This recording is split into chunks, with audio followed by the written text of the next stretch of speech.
So I am in Kyoto and I am in front of the Higashi Honganji temple, and it's closed for the night, but you can admire the grandiose entrance to the temple, and I see people enjoying the view from here, and that's the Kyoto Tower, and I'm walking toward the Kyoto station.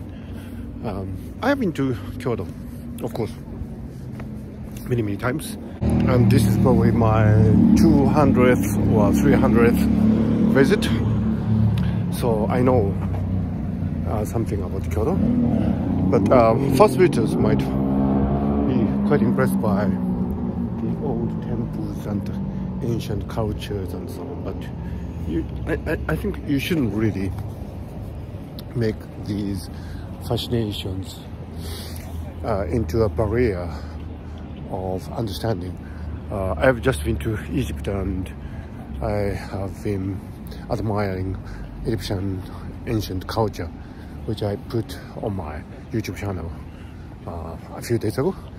And what I felt was that this strong feeling that you know, we are all humans, and no matter where you live, in what period you might find yourself, there are certain constraints that you would follow to live, to you know, hand it down the generations. And you know, in that sense we are no different. So you know, one of the things that culture could do is to realize how diverse this world is. But the other thing that culture appreciation can do, and which is kind of dangerous, is to think that, you know, people living in different cultures are different. They are not. They are all human beings. You know, when you think about that, actually animals are the same as with us.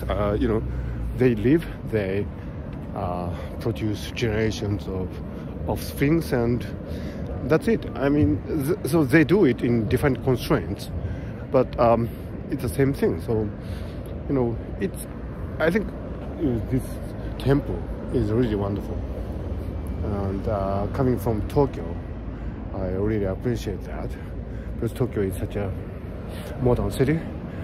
But you know, I don't think, you know, it's really appropriate for us to distinguish the Tokyo way and Kyoto way of living, because they are different and at the same time quite similar. Different on the surface, but quite the same when you look deep into it. So in this age of globalization, it's a cliche and people take it for granted. We should really, you know, think in terms of generic human values, something universal. Only then could we hope to connect to the people in ancient Egypt who lived well and who did their best in their own context, and in that sense they were no different from us. That's something I wanted to talk about in Kyoto. Just arrived from Egypt yesterday, actually. This is the day after. What a great comparison. And no matter where you come from in the world, we are all in the same boat. We are all human beings.